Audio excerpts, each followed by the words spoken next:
Bolehkah salat tapi celana ada bolong di bagian paha karena abu rokok? Tak boleh.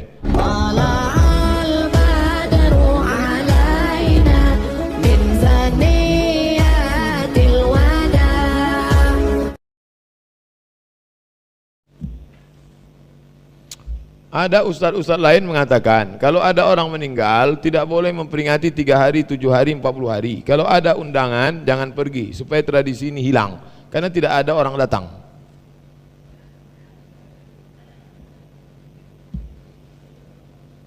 Tradisi 7 hari itu dibuat oleh namanya Atha itu tabi'in, Nabi, sahabat, tabi'in. Tabi'in itu salaf. Jadi tradisi 7 hari itu tradisi salafus saleh. Kalau mau buat ya buat aja. Sedekah makanan, berkirim doa, zikir, tausiah. Jadi bukan tradisi nenek moyang, sakai, suku talang mama, orang Hindu, Buddha. Enggak. Itu tradisi salaf. Kalau mau buat ya buat. Kalau tak buat ya tak apa-apa. Tapi menjadikan tradisi sampai orang miskin ngutang beras, ngutang kacang hijau, itu tak betul. Bapak-bapak yang pengurus BSKM, Badan Sosial Kematian, maka kalau ada yang miskin susah kasih tahu dia, kamu jangan ngutang. Nanti malam kami insya Allah bawakan kemari. Apa yang bapak bawa? Insya Allah aqua gelas adalah agak 2-3. Jangan sampai orang tradisi sampai mengutang gara-gara itu. Aslinya kita bawakan makanan. Isna'u ta'aman li ali Ja'far. Bawakan makanan untuk keluarga Ja'far. Karena kematian Ja'far sudah membuat keluarganya susah. Jangan lagi kita datang membuat dia susah. Tapi kalau ada orang kaya mau sedekah makanan, bagus. Jangan sampai tak dimakan. Karena sedekah untuk orang mati sampai.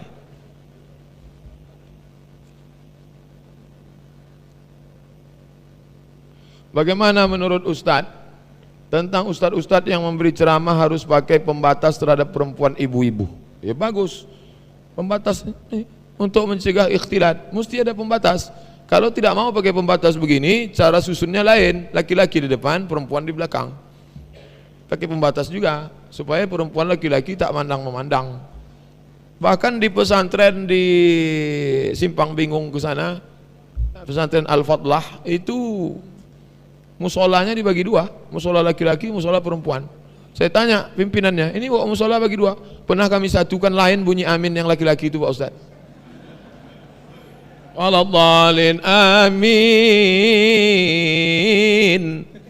Dia mau ngasih tahu ke yang belakang, abang sholat nih.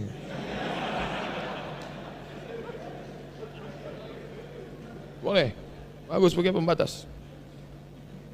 Tapi kalau sudah pakai pembatas jangan pandang-mandang tertutup. Ustadz pun tak boleh selalu mandang sana.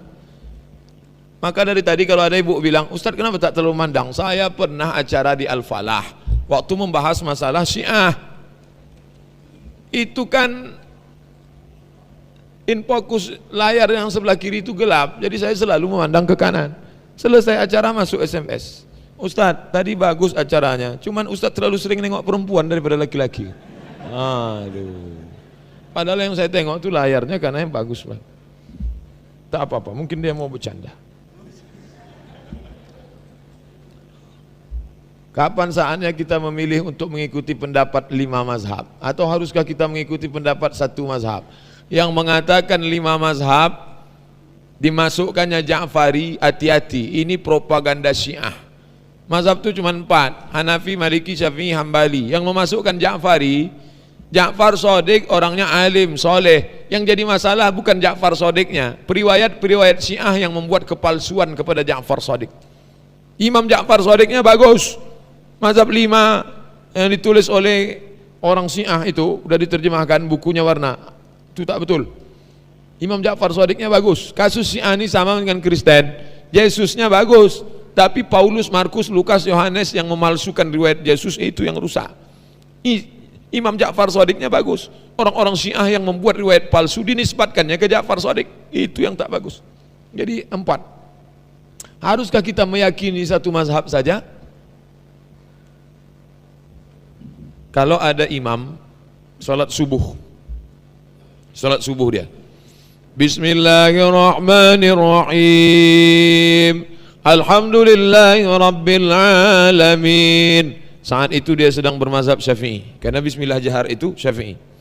Pas bangkit dari rakaat kedua, Sami Allahu liman hamidah, Allahu Akbar.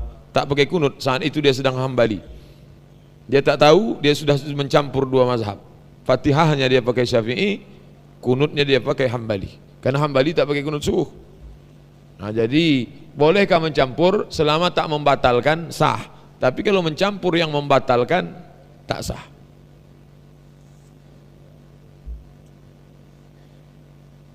Surat An-Nur ayat 60 artinya wanita-wanita tua berhenti haid tidak mengharapkan akan kawin lagi, maka mereka tidak berdosa menanggalkan pakaian dengan tak memperagakan perhiasannya, dan berlaku sopan adalah lebih baik bagi mereka. Apa yang dimaksud dengan pakaian luarnya? Maksudnya perempuan-perempuan yang sudah tua yang kira-kira tak membuat orang bersyahwat, maka dia boleh membuka, tidak seketat perempuan yang biasa. Jadi tidak terlalu ketat. Kalau dia yang lain itu ketat sampai kemari, mungkin dia agak terbuka sedikit. Mungkin dia agak terbuka sedikit. Itu maknanya. Karena udah keriput, udah longgar udah. Orang pun menengok. Tapi hati-hati, dunia ini udah mau kiamat. Banyak juga anak lajang bernafsu nengok nenek-nenek. Nama penyakitnya Oedipus kompleks. Justru dia bersahwat nengok nenek-nenek. Kau nampaknya anak gadis, dia cuek aja. Nampaknya nenek menitik air dia. Nah, jadi ibu-ibu tetap tutup aurat. Tapi kalau ibu di rumah mau nyiram bunga, tak perlu ibu sampai nyiram bunga, takut nengok siapa nengok tangan saya ini. Itu maksudnya. Bagaimana hukuman bagi pemuda-pemuda yang melakukan zina dengan pacaran yang berlebihan? Apakah ada pula pacaran berlebihan? Apakah dicambuk 100 kali juga Pak Ustaz? Pacarnya belum sampai hubungan suami istri. Belum sampai hubungan suami istri. La tatabi'u khutuwatis syaitan. Jangan kau ikut langkah-langkah setan. Setan tak pernah ngajak berzina. Apa kata setan? SMS saja dulu. Jadikan aja friend dulu. Update status saja dulu. Langkah. Pertama, nazratun, pandangan. Habis pandangan, fasalamun, say hello. Yang kedua, fakalamun. Selanjutnya, famau'idun. Selanjutnya, faliqa'ud. Pandang, salam, ngomong, janji, ketemuan, terjadilah apa yang terjadi. 2-3 kali makan bakso, karaoke, selesai, tamat riwayat. Jangan mulai. Kalau memang betul mau serius, ta'aruf, kenalan, kenal baik-baik, jujur apa adanya, kasih tahu dia, dek, abang tak bisa membahagiakan kau dengan materi, tapi insya Allah akan kupinang kau dengan bismillah. Baik-baik, insya Allah. Kalau suka bilang, jangan sampai cinta dia awak kawin di orang. Bagaimana sikap seorang anak jika berbeda agama dengan orang tuanya sendiri? Selama di saat yang tanah perkumpulan keluarga, mau tak mau anak tersebut harus ikut. Wa in jahadaka la an tusyrika bima laysa laka bi'ilmun. Kalau orang tuamu itu memaksamu untuk mempersekutukan aku, fala tuti'huma. Besok datang ke rumah ya, kita mau menyembah Yesus Kristus. Fala tuti'huma. Jangan kau patuhi bapak ibumu. Tapi ayat itu belum titik, masih koma. Ujungnya wasahibhuma fid dunya ma'rufa. Tetaplah bergaul dengan baik. Memutuskan hubungan? No. Bergaul dengan baik? Yes. Tetap jaga, jangan sampai merusak akidah. Pak Ustadz, bapak saya Kristen, saya mau datang Natalan. Jangan. Beberapa hari setelah itu mau bawa ayam goreng? Boleh. Dikasihnya saya makanan? Jangan dimakan. Kuahnya aja Pak Ustadz? Jangan.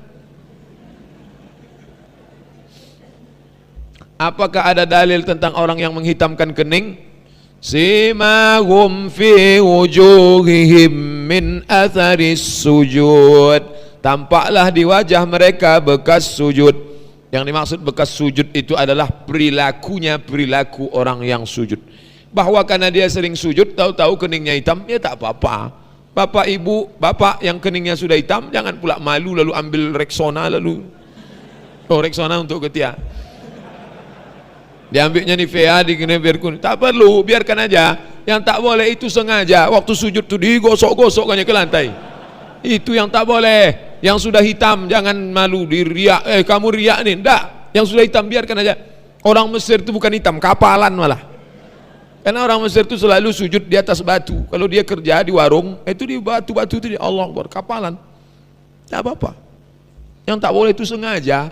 Wah, biar nampak orang sholat gosokkanlah.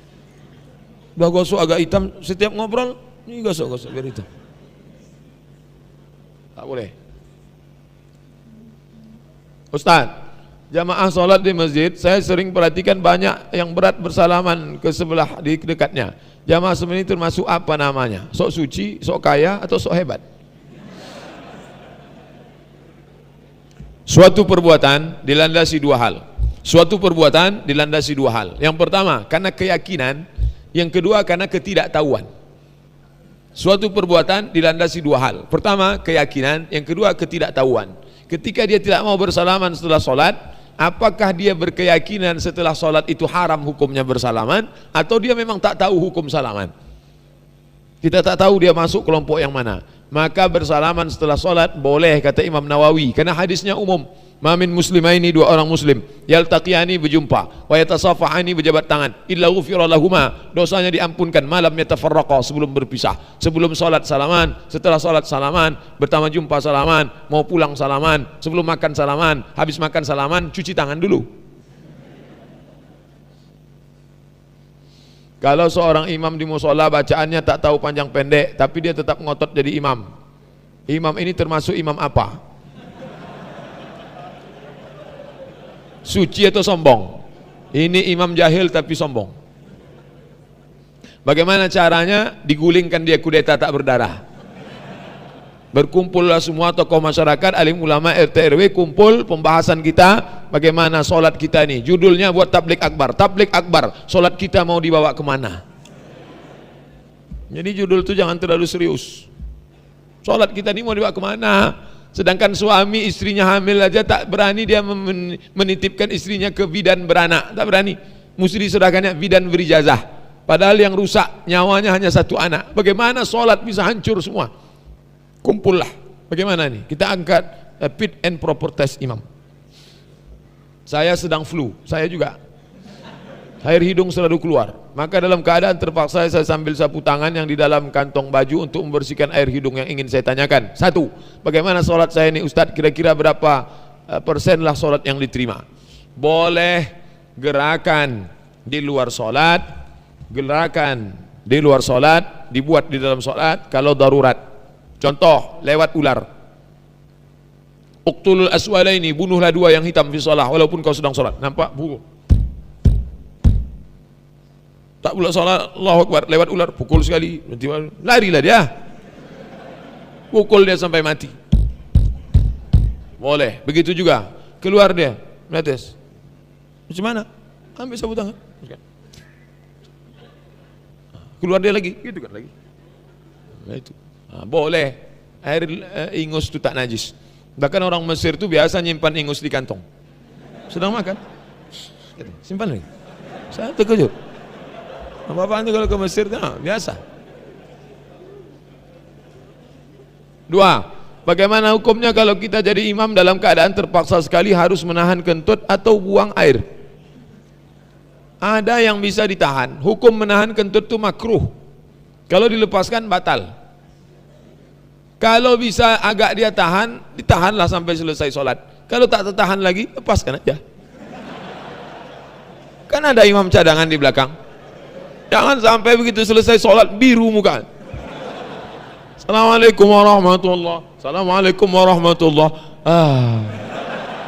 Bukan astagfirullahaladzim. Hukum menahan kentut makruh. Hukum menahan kentut itu makruh. Jadi maknanya kita tajdidul wudu, tahan. Kalau ada berbisik-bisik di telinga, jangan kau batalkan solatmu sampai ada dua indikasi. Hatta tasma'a sautan, sampai kau dengar suara, atau tajidari'an, atau kau cium bau. Sampai kau dengar suara atau kau cium bau, baru kau keluar dari solat. Selama tak ada suara, tak ada tercium bau, jangan keluar. Itu bisikan setan. Sampai kau dengar suara atau kau cium bau. Karena ada tak bersuara tapi baunya luar biasa. Kira-kira 70 tahun yang lalu, dasuk saya bercerita bahwa tanda-tanda kiamat nanti ada sebagai berikut. Satu, perang saudara sesama Islam akan terjadi. Dua, dunia dalam keadaan kacau balau, Dajjal turun, yang kurang beriman ikut-ikutan. Tiga, turun Imam Mahdi, barulah dunia akan tentram. Empat, zina dilakukan terang-terangan di pinggir jalan, hanya orang beriman saja yang tak mau melakukan. Yang ingin saya tanyakan, apakah betul yang diceritakan datuk saya tersebut? Betul, hadis sahih semuanya. Kalau tanda-tandanya di atas sudah lengkap, berapa lagi kira-kira akan terjadi? Bukunya Asyratus Sa'ah, ada yang menyebut sampai dibaginya dua, tanda besar, tanda kecil. Kenapa tak sepakat ulama tentang itu, tentang jumlahnya? Lain pengarang, lain jumlahnya. Karena mereka berijtihad. Nabi tak pernah menyebutkan tanda kiamat 5. Nah, digabungkan beberapa hadis lalu menghitung. Beda cara ngitung, beda jumlahnya. Berapa lagi yang belum? Nabi Isa belum turun, Imam Mahdi belum turun, Ya'juj wa Ma'juj belum nampak. Jadi banyak lagi. Kita disuruh menghitung tanda, bukan mencermati tanda. Kita disuruh khawatir lalu beramal soleh. Itu maknanya. Jangan sibuk mencari tanda. Sekarang banyak pengajian di Pekanbaru mencari tanda mati. Kalau bergerak telinga sebelah kanan 3 hari lagi mati. Kalau bergerak mata 2 hari lagi mati. Sibuklah dia mencari tanda, bukan sibuk beramal. Kita disuruh sibuk beramal untuk dibawa bekal sebagai mati, bukan sibuk mencari tanda mati. Nah, ini mesti. 2, 3. Saat terjadinya kiamat nanti, apakah di bumi ini masih tetap ada orang-orang yang beriman dan penghafal Al-Quran? La taqumus sa'ah, tak akan terjadi hari kiamat selama di atas muka bumi ini masih ada may yaqulu Allah, Allah. Masih ada orang menyebutkan Allah, Allah. Apa makna Allah, Allah? Masih ada orang yang beriman mengamalkan. Bukan makna kata Allah, Allah. Karena orang kafir Quraisy juga mengatakan Allah. Wala in sa'altahum man khalaqas samawati wal ardu yaquluna Allah. Kalau kau tanya siapa yang menciptakan langit dan bumi, mereka mengatakan Allah. Maknanya Allah di situ, mulutnya mengatakan Allah, dia masih beramal soleh. Ustaz, bagaimana dengan perbedaan akidah yang dianggap menyimpang oleh kelompok tertentu seperti Ash'ari di Mesir yang dianggap sesat oleh Salafi? Ustaz, apakah Salafi yang berkembang saat ini juga ada kelompok-kelompok dan kelompok-kelompoknya? Ya, Ash'ari mentakwilkan Ar-Rahmanu 'alal 'arsy istawa, Allah duduk di atas arasy. Itu kan ayat kalau dipahami membingungkan. Bagaimana Allah duduk di atas aras? Orang nanya ke saya, Pak Ustadz, gimana Allah duduk di atas aras? Allah duduk di atas aras seperti saya duduk di atas kursi. Kafir. Orang yang menyamakan Allah duduk di atas aras macam Ustadz duduk di atas kursi, kafir. Kenapa? Karena bertentangan dengan 2 ayat. Laisa kamislihi syai'un. Tak ada yang sama dengan Allah. Ayat kedua, walam yakul lahu kufuwan. Lalu bagaimana? Maka salaf dulu 2 tradisi. Golongan salaf 2 kelompok. Yang pertama, salaf mentakwil. Salaf itu mentakwil. Apa kata dia? Allah duduk di atas kursi artinya Allah berkuasa. Doktorandus Haji Herman Abdullah duduk di atas kursi wali kota 2 periode. Apa duduk aja dia? Tidak. Apa makna dia duduk di atas kursi? Berkuasa. Maka maknanya di situ takwil. Yang satu kelompok lagi tak mau mentakwilkan. Imam Malik tak mau. Ketika ditanya, apa arti Allah duduk di atas kursi? Wallahu a'lam bishawab. Allah yang tahu maknanya. Kelompok yang pertama takwil, kelompok yang kedua tafwid, menyerahkannya pada Allah. Itulah tradisi manhaj ulama salaf. Jadi tak bisa kita katakan sesat, kafir orang yang mentakwil. Buka buku 37 masalah populer. Dalam pembahasan ayat mutasyabihat saya sebutkan, Imam Ibnu Abbas mentakwil, Imam Bukhari mentakwil, Imam Malik mentakwil. Takwil bukan Asy'ari punya. Takwil itu adalah tradisi manhaj salaf. Ustaz, apakah salaf itu terbagi-bagi juga? Ya. Di Indonesia ada namanya kelompok salaf Lukman Ba'abduh. Lukman Ba'abduh. Yang satu lagi kelompok Roja. Lukman Ba'abduh memfatwakan haram nonton TV Roja, tak boleh. Tengok, saling berkelahi, hujat menghujat di dalam. Di Pekanbaru ini berapa kelompok? Banyak kelompok. Berapa? Nanti kita bahas 3 mata. Sekarang di Pekanbaru sudah banyak jamaah yang menyatakan maulid, melalahkan maulid Nabi, Isra Mi'raj, Hari Besar Islam, punya akun Twitter, FB. Di situ mereka memposting, memakai pendapat mereka yang benar. Inilah mereka dari guru-gurunya. Apakah akan dibiarkan atau mu'iriau buat diskusi karena ini bisa memecah belah Islam? Pokoknya rajin aja ngaji, ikut datang pengajian Dr. Mawardi Muhammad Saleh. Tanya terus anak-anak muda yang rajin, itu pendapat Dr. Mawardi itu direkam, di transkrip, buat transkripnya, buat video pendek 5 menit. Datang posting, dia posting pula. Pokoknya perang posting. Rekam pendapat Ustadz Mawardi Muhammad Saleh, Kenapa Ustaz Mawardi? Kenapa tak Ustaz Abdul Somad? Abdul Somad tak pernah di Madinah, ilmunya cetek. Mawardi Saleh 13 tahun di Madinah, doktor. Abdul Somad LCMAG, lagi cemas mencari anak gadis. Ini yang doktor. Panggil pendapat yang doktor-doktor. Doktor Mawardi Saleh, Doktor Mustafa Umar, Doktor Fulan. Buat. Sekali dia posting, lawan 2 posting, 3 posting, perang posting di situ. Jangan caci maki di internet. Posting ini, posting. Saya tengok anak remaja kita mulai rajin posting. Entah bacanya, entah tidak, Allahu a'lam. Yang penting dia posting. Saya mau tanya Ustaz, ada sebagian berpendapat kita perempuan belum mengenakan baju gamis berarti belum syar'i, meskipun sudah mengenakan rok dan baju beserta hijab sesuai syariat Islam. Modelnya atau menutup auratnya? Modelnya atau menutup aurat? Pernah Nabi, hai orang-orang beriman, pakailah gamis. Menutup aurat, apapun modelnya, kalau menutup aurat, tertutup. Bagaimana menutup aurat? Hilang bentuknya, tidak transparan, tidak membangkitkan syahwat, apapun modelnya. Kimono itu kalau yang asli pakai Jepang, baju Cina, coba tengok, kaisar-kaisar Cina yang lama, macam pakai kelambu. Itu hilang bentuknya. Baju kimono, baju. Jadi Islam itu tidak menghilangkan budaya. Baju kurung Melayu itu, tapi baju kurung yang betul, jangan yang tengahnya diikat pakai kabel. Itu maka tidak ada model yang jelas, asalkan menutup aurat, tak nampak, jilbabnya panjang, bajunya tak mesti gamis jubah, asalkan menutup aurat. Ustaz Abdul Somad, sehubungan dengan tema siang ini saya teringat pada suatu penyakit yang pernah disinggung Nabi, yaitu penyakit ain. Namun saya belum memahami apa itu penyakit ain. Ada penyebabnya seperti apa penyakitnya dan bagaimana penyembuhannya? Apakah ain sama dengan sihir? Apakah ain juga hasil kiriman orang lain? Ain itu sihir. Ain berasal dari kata mata. Kenapa? Karena awalnya ain itu ketika ditengoknya pecah-pecah. Masuk jin ke matanya, lalu dia merasa punya kekuatan. Itu asal muasalnya ain. Maka kemudian ini nisbat pada perbuatan jin. Cara menghilangkan jin itu ruqyah. Maka pergilah ruqyah ke Masjid Al-Falah. Ada namanya di situ Ustadz Zafrullah. Dulu di Ittihad Rumbai, sekarang di Al-Falah. Nanti dibacakannya ruqyah, bawa botol aqua, didoakannya air, ruqyah, jinnya keluar. Kalau ada yang bisa menengok setan atau bisa dia menengok tiba-tiba pecah, itu bukan kekuatan dia, jin masuk. Maka jin itu dibuang. Saya sudah baca ayat kursi tapi jinnya tak keluar. Sesama jin tak boleh saling mengusir. Mungkin perbuatan kita 11-12 saja sama jin tu. Jadi jin tu pun tak mau keluar. Masa jin ngusir jin, kata dia. Kebetulan Ustadz itu orangnya soleh, ibadahnya banyak. Jadi ada namanya Syekh Abdul Salam Bali, menulis kitab As-Sarimul Battar, diterjemahkan oleh adik Dr. Mustafa Umar, Ustadz Masyhuri Umar. Syekh Abdul Salam Bali itu tak perlu dia baca ayat. Kalau ada orang kerasukan di situ, dia batuk aja sini jinnya keluar. Keluar jinnya. Begitulah hebatnya dia. Apa indikator sombong? Karena ada beberapa orang mengatakan justru yang tidak memendekkan celana itulah yang dianggap sombong. Sombong itu apa? Sombong itu 2. Yang pertama, ghamtun batarul haq, menolak kebenaran. Batarul haq, menolak kebenaran, itu sombong.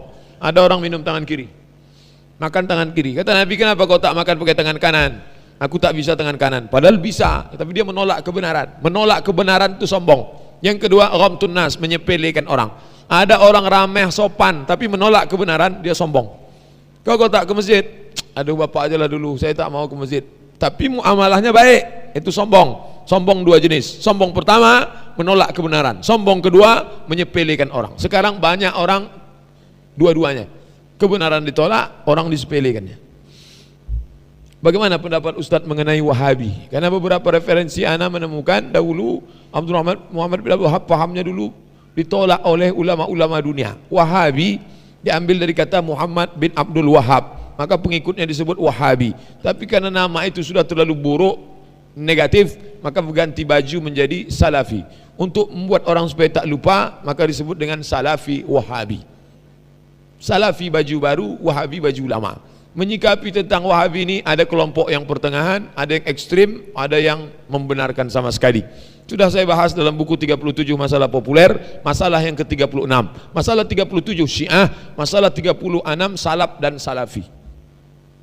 Ada yang ekstrem, sampai mengatakan Wahabi ini perampok, membunuh orang, asal lain dengan dia pancung kepala. Tapi ada yang pertengahan, di antaranya ulama Al-Azhar. Syekh Atiyah Sokor mengatakan Salafi ini kalau dia tak menyalahkan orang lain, dia masih bisa berdialog. Ini gerakan yang bagus, karena dia membantah TWC, tahayul, bid'ah, khurafat. Bagus. Ada posting yang sangat bagus, saya bacakan. Ada postingan yang sangat bagus dari seorang salafi, tapi sama saya sangat baik.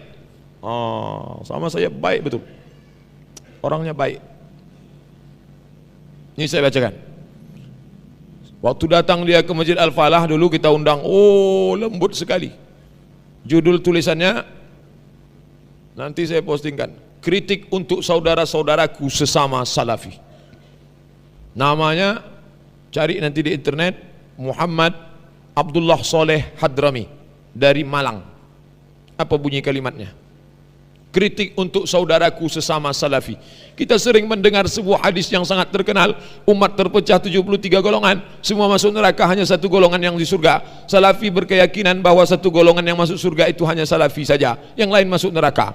Menurut kelaikan salafi, Asy'ari masuk neraka, Maturidi masuk neraka, NU masuk neraka, Muhammadiyah masuk neraka, Habaib masuk neraka, Al-Irsyad masuk neraka, Persis masuk neraka, Jamaah Tabligh masuk neraka, Ikhwan Muslimin masuk neraka. Salafi yang tidak berkeyakinan seperti ini dikeluarkan dari salafi dan bukan dianggap salafi lagi. Apalah artinya kita pura-pura baik dan dakwah lemah lembut terhadap tokoh NU, sementara kita berkeyakinan bahwa mereka masuk neraka? Bukankah itu namanya taqiyah? Sama kita dengan Syiah. Saya Muslim Ahlus Sunnah wal Jamaah Salafi. Ini adalah pilihan saya. Semua umat Islam adalah saudara saya, dan saya tidak setuju dan tidak sependapat dengan keyakinan mereka masuk neraka. Saya mengajak teman-teman untuk berpikir kembali dan tidak terus-menerus berada dalam keyakinan seperti itu. Apalah artinya istiqomah kalau kita meyakini keyakinan yang salah? Kita harus jujur bahwa tidak ada kelompok yang sempurna. Kewajiban kita saling mengingatkan, saling menasihati, saling meluruskan, saling mendoakan. Saudara-saudaraku, apa yang saya cintai karena Allah, apabila terjadi perbedaan pendapat, jangan emosional, jangan divonis sesat neraka. Alangkah baiknya jika pikiran masing-masing dikomunikasikan dengan baik.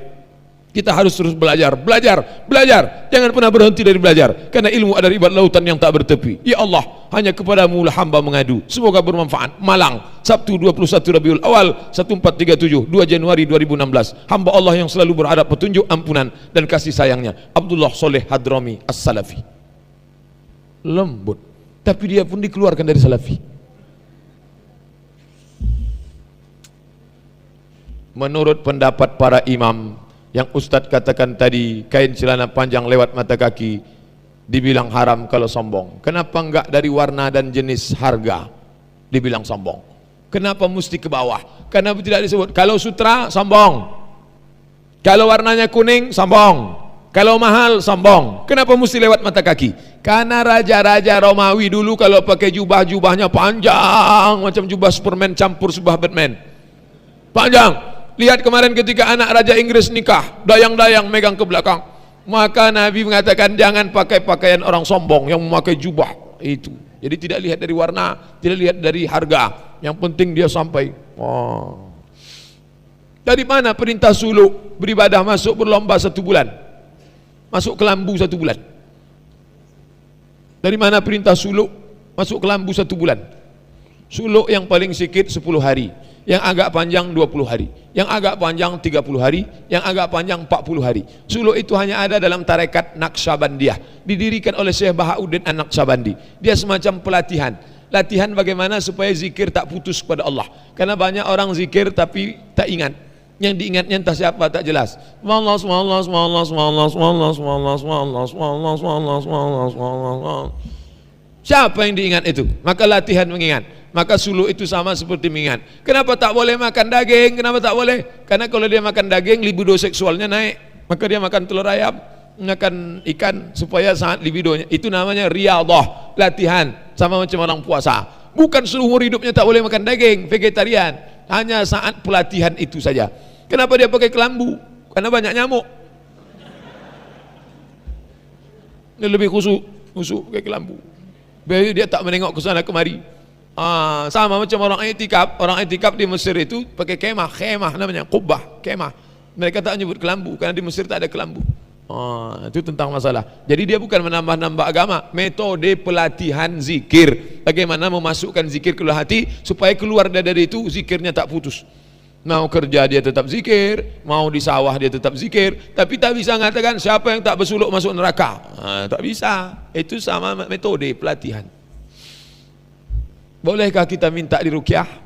Karena dalam hadis disebut 70.000 umatku masuk surga, la yastarqun, tak minta ruqyah. Baca syarahnya. Yang tak masuk surga itu kalau dia meyakini gara-gara ruqyah inilah.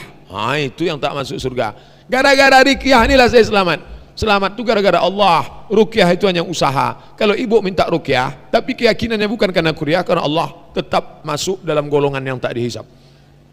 Jangan takut minta ruqyah. Pergi ke Ustaz Zafrullah, minta supaya diruqyah. Abu Bakar Al-Baghdadi mengajak untuk ikut jihad, mengatakan demokrasi syirik. Siapa yang mengatakan hidupnya tak membaiat kepada sang khalifah maka dia mati jahiliyah. Bagaimana pendapat Islam sebenarnya Pak Ustaz? Mohon pencerahan.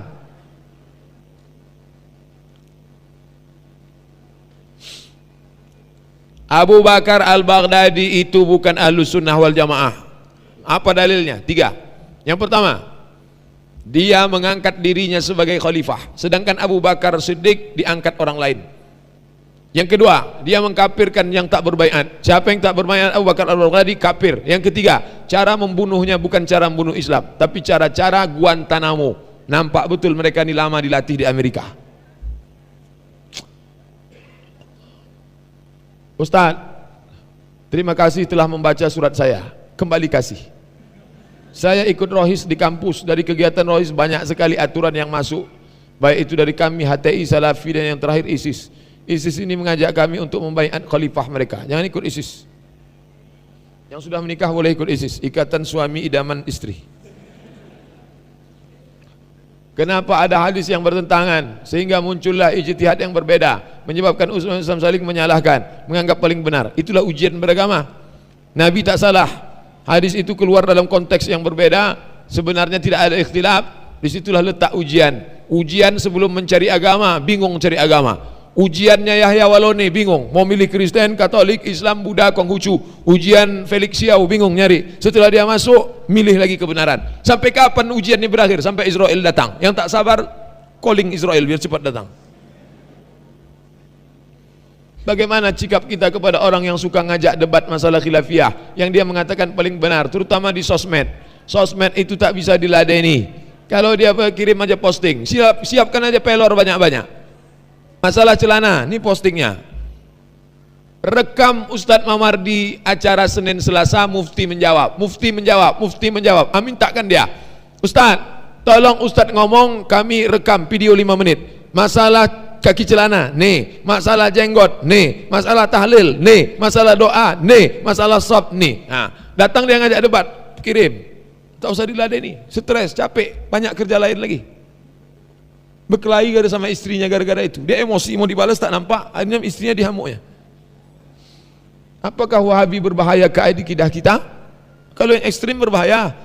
Kalau yang tak ekstrim macam yang saya baca tadi baik, tak berbahaya. Jadi dia terbagi juga. Ada yang keras, ada yang lunak, ada yang baik, ada yang toleran. Apakah salah ketika habis doa usap muka? Subhanarabbika rabbil izzati amma yasifun wa salamun alal mursalin walhamdulillahi rabbil alamin. Hadisnya ada dalam Sunan Tirmizi. Hadisnya itu dhaif, tapi karena jalurnya banyak maka derajatnya naik menjadi hadisun hasan. Hadis dhaif kalau jalurnya banyak maka derajatnya naik pada hadis hasan. Begitu kata Imam San'ani dalam Subulus Salam. Tak usah bingung. Kalau ada orang melarang, Subhanarabbika rabbil izzati amma yasifun wa salamun alal mursalin walhamdulillahi rabbil alamin. Dhaif tuh, memang dhaif, tapi kalau belum tahu ceritanya, itu dhaif karena jalurnya banyak, naik derajatnya menjadi hadis hasan. Begitu kata Imam San'ani dalam Subulus Salam. Kalau nanti dipermasalahkannya lagi, besok gitu lagi. Dhaif tuh, emang masalah buat lo.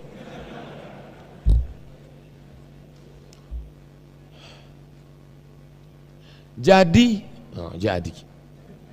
kalau jadi itu kok setelah jadi, Islam seperti apa yang harus kita ikuti jika dewasa ini kita dihadapkan dengan perpecahan akidah? Yang mana yang kita ikut ini? Yang mana ada dalilnya ikut itu? Siapa yang punya ceramah, kalau ada dalilnya, ada kitabnya, ada ulamanya, ikut. Yang tak ada dalilnya, menurut saya, tak usah ikut. Abdul Somad kalau dia menurut saya, tak usah ikut.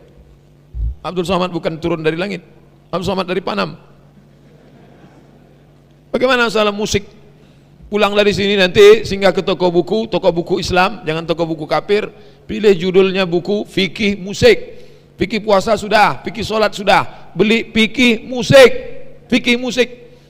Akhir kesimpulannya ujung fikih musik sama seperti ngomong. Kalau musiknya baik boleh, kalau musiknya tak baik haram. Musik ngajak nikah boleh. Barakallahu lakuma wa baraka alaikuma wa jama'a bainakuma fi khair, boleh. Ngajak ingat mati boleh. Bila Israel datang memanggil, jasad terbujur di pembaringan, boleh. Tapi kalau ngajak berzina jangan. Cinta satu malam. Lagunya Pak Ustadz tak boleh nyanyi di masjid, haram. Ustaz, apakah Wahabi itu Salafi juga? Baju lamanya Wahabi, baju barunya Salafi. Pakaikan dua-duanya, Salafi Wahabi. Ustaz, jika kita mengikuti Imam Syafi'i, maka batal wudu kita ketika bersentuhan kulit dengan lawan jenis. Lalu bagaimana ketika dalam mengerjakan ibadah haji seperti tawaf, berdesak-desakan, lalu bersentuhan kulit dengan lawan jenis? Bukankah akan menyulitkan jika harus seperti mengambil wudu, menjaga wudu, bla bla?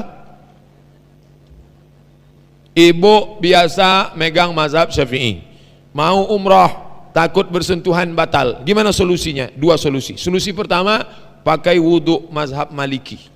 Gimana wudhu Maliki itu? Tangannya dibasahkan, nanti pas ngusap kepalanya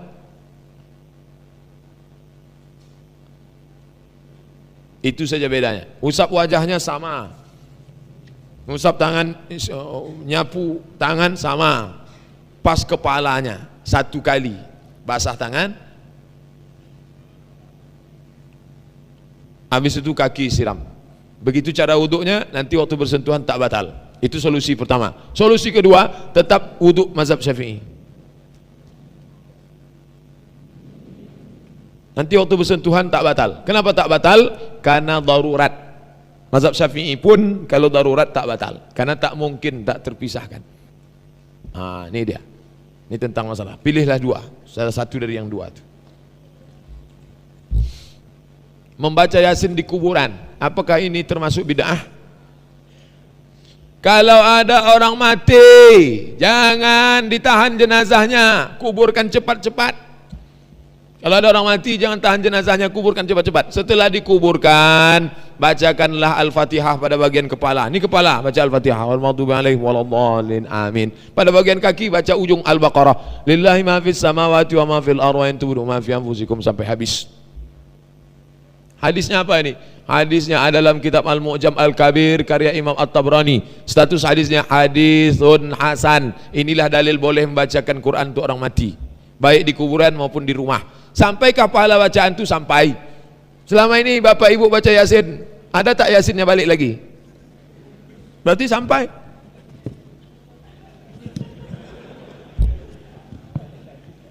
Mengacu pada surat Al-Imran menjelaskan bahwa siapa saja yang mencari agama selain Allah maka dia merugi. Kenapa banyak orang yang menganut agama selain Islam? Padahal Al-Quran telah menjelaskan secara benar. Inilah kegagalan kita yang zaman sekarang ini. Dulu ulama masuk ke Sumatera, ulama masuk ke Jawa, Wali Songo ditinggalkannya pulau kecil. Jawa tinggalkannya kecil di ujung. Apa tuh? Bali. Kenapa Bali itu ditinggalkannya? Tak sanggup Wali Songo mengislamkan Bali. Sanggup. Supaya apa? Supaya orang Islam mengislamkan Bali. Sumatera Utara Islam, tapi ditinggalkannya pulau Samosir kecil. Kenapa? Supaya orang mengislamkan Samosir. Riau Islam, kerajaan Islam, ditinggalkannya sikit titik. Telang Mama, Telang Perigi, suku Sakai, suku Akit, suku Laut. Itu tanggung jawab kita. Jadi orang kalau memahami dakwah ini, berdakwah. Abdul Somad tak pernah berdakwah. Ustadz terima kasih dakwahnya. Abdul Somad tak pernah berdakwah. Yang dimaksud berdakwah itu mengajak orang ke jalan Allah. Abdul Somad hanya ceramah. orangnya sudah di jalan Allah, sudah di masjid baru diceramahi. Yang aslinya berdakwah itu datang ke suku Sakai, talang mamak, talang perigi, ngajak mesa. Ud'u ila sabili rabbik, ajak orang ke jalan Allah. Yang berdakwah itu saudara-saudara saya yang di terminal, yang berani nepuk tangan preman yang bertatu besar. Hei, udah salat. Itu yang berdakwah itu. Setelah mereka masuk ke masjid, baru Abdul Somad ceramah. Assalamualaikum warahmatullahi wabarakatuh. Abdul Somad tak pernah mengajak orang ke jalan Allah. Dalam dunia pertelevisian telah banyak memaparkan film-film yang ternyata bukan film Islam, seperti film India, mengajarkan agama mereka, Buddha, Hindu. Lantas, apakah dengan adanya film tersebut akan mengganggu akidah kita? Pasti. Anaknya dirusak dengan Little Krishna, ibunya dirusak dengan Mahabharata. Jangan tonton, matikan, cari acara lain. Mohon 10 menit lagi kita cukupkan sesi tanya jawab, lalu kita tutup dengan doa. Masih tebal lagi. Baik, 10 menit. 10 menit ingatkan saya. Yang tak terjawab minta tolong saya titip bawakan nanti subuh Sabtu. Panjang umur, sehat walafiat. Pimpinan organisasi Islam terbesar sering menyampaikan hal-hal yang nyeleneh. Apakah masih dianggap sebagai seorang muslim? Tidak. Orang kalau sudah menyentuh-nyentuh kekafiran-kekafiran, menghalalkan yang haram, tak boleh. Kenapa dia masih bertahan di situ? Duitnya banyak. Dia disokong ini, disokong itu, segala macam. Duit mengatur.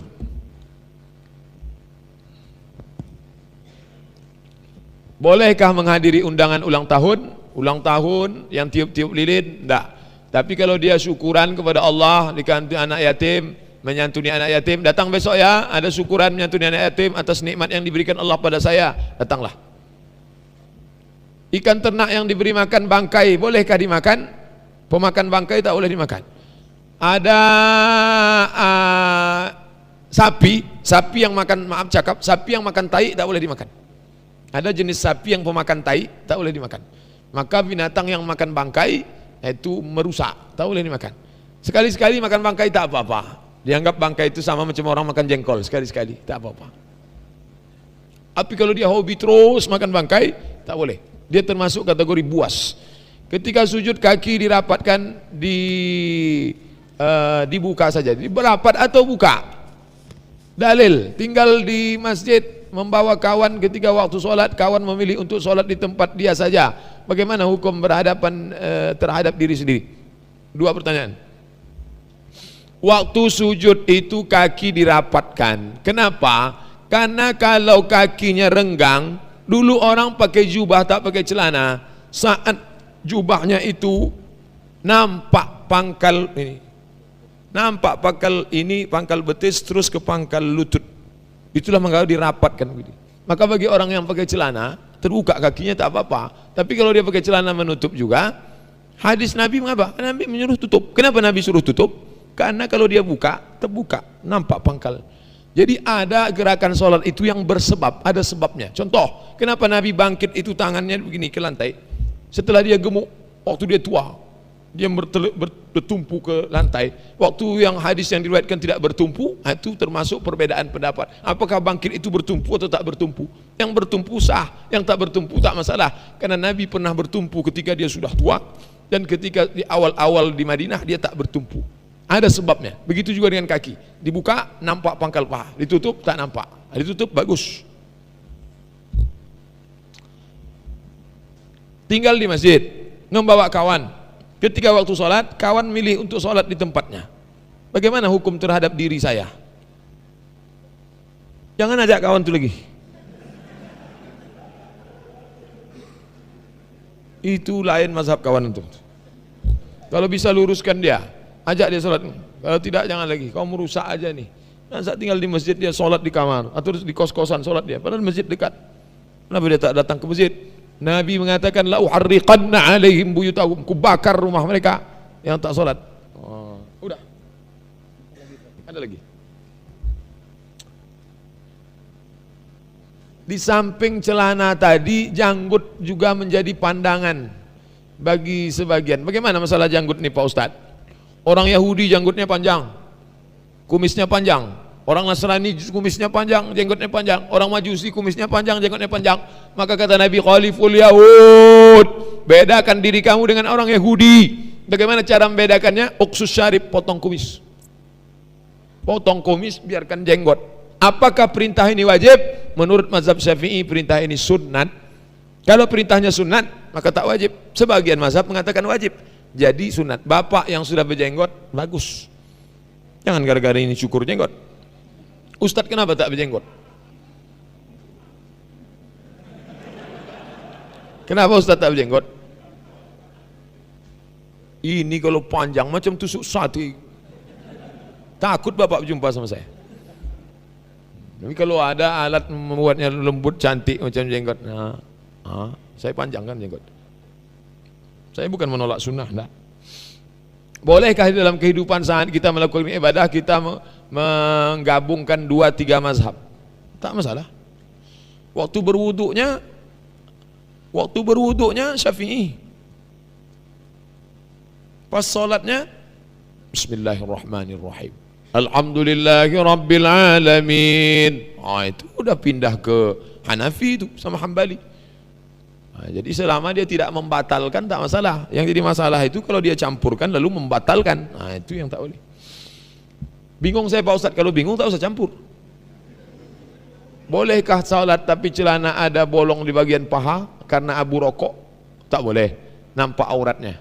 Kalau sudah sempat ganti, nama salatnya i'adah.